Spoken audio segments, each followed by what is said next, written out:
안녕하세요. 저는 요사셀의 김월태 집사입니다. 저는 오늘 지난해 천국 가신 남편에 대해서 간증을 나누고자 합니다. 남편은 19년 전에 사고를 인하여 오랜 투병 생활과 여러 번의 대수술 끝에 하반신 마비와 복합장애 2급이라는 진단을 받았습니다. 그렇지만 남편은 굉장히 긍정적인 사람이었고 5, 6년의 긴 세월 재활을 하면서 수영과 헬스를 병행하고 정말 열심히 노력한 끝에 일어서고 조금씩 걷게 되고 또 천천히 걸으면 아파트 한두 바퀴 정도는 돌 수 있을 정도까지 되었습니다. 정말 오랜 시간 속에 너무나 많은 일들이 있었지만 남편이 우리 곁에 살아있음에 항상 감사했습니다. 그런 남편이 7, 8년 전쯤부터 치매 증상을 보이기 시작했습니다. 그때 김포에 살았는데 우리 아파트 같은 동에 살던 딸이 14년 전쯤 이곳 대사들 교회에 다니더니 이사까지 가버렸습니다. 저는 딸과 사이가 이단에 빠져서 제정신이 아니라고 생각했습니다. 그러더니 조금씩 아주 천천히 아무리 거절해도 지치지도 않고 교회에 나올 것을 권유하는 겁니다. 저는 당연히 아주 강하게 거절했습니다. 이상한 곳이라며 비방도 했고요. 말도 꺼내지 못하게 했습니다. 괜히 우리 집에 물 흐르지 말라고 그렇게 좋으면 너나 열심히 믿으라고 그때마다 핀잔을 줬습니다. 그런데 제가 집을 팔고 용인에 지금 와 있습니다. 용인에 이사 오기 전부터 교회에 등록하고 새가족반을 거치면서 김포에서 용인까지 1년은 다녔던 것 같습니다. 남편도 같이 교회에 등록하고 새가족반을 하고 주님을 영접하고 침례도 받았습니다. 5년 전에는 치매 3급이라는 진단을 받았습니다. 매일매일 크고 작은 일들이 있었지만 남편의 타고난 순함과 부드러운 성격 때문에 매일매일 새로운 일이 벌어지고 있는 그날들을 그냥 넘어갈 수 있었습니다. 그런데 1, 2년 전부터 정말 많이 아프기 시작했습니다. 작년 4월에는 혈액암이란 진단을 받고 6개월의 암투병 끝에 남편은 우리 곁을 떠났습니다. 그리고 몇 달이 지났습니다. 우리 셀은 셀리드의 권유로 사모님 시작하시는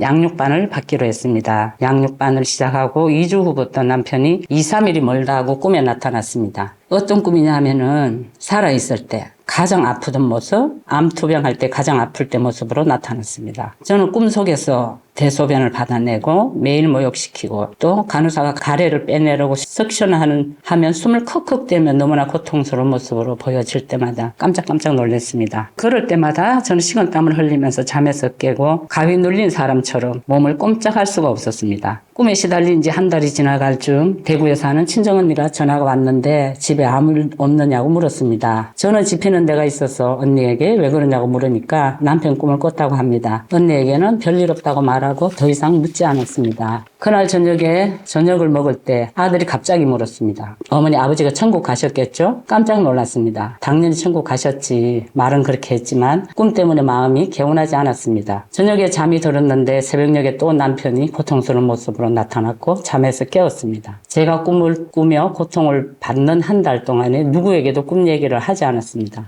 고통 속에 돌아온 남편이 무섭고 싫었지만 아주 조금은 위로도 되었습니다. 그러나 상황이 달라졌고 꿈에 대해 정면으로 대면을 하기로 했습니다. 침대에서 멍하니 한참 앉아있다가 정신을 차리고 제가 물어봤습니다. 넌 누구냐? 내 남편은 천국에 가 있는데 네가 왜 내 꿈에 자꾸 나타나? 하고요. 양육반 강의에서 사모님께서 사단은 우리가 쫓아내면 갈 수밖에 없고 아무 힘이 없다고 하신 말씀이 생각났습니다. 너는 날 속이러 온 사단이야. 가, 꺼져버려. 그리고 말씀을 선포했습니다. 자녀들아, 너희는 하나님께 속하였고 또 그들을 이겼나니 이는 내 안에 계신 성령님이 너보다 더 크셔 라고 고백하고 방언으로 기도했습니다. 그 후에 20일 동안 남편은 나타나지 않다가 또 한 번 나타났습니다. 휠체어에 남편을 태우고 레미안 집에서 세브란스까지 걸어가느라 땀을 뻘뻘 흘리며 영혼을 썼고 꿈에서 깨보니 온몸이 특히 어깨가 너무 아팠습니다. 그러나 이제는 대처할 방법을 알았습니다. 저는 또다시 대면했습니다. 이번에는 간단하게 말했습니다. 또 너냐?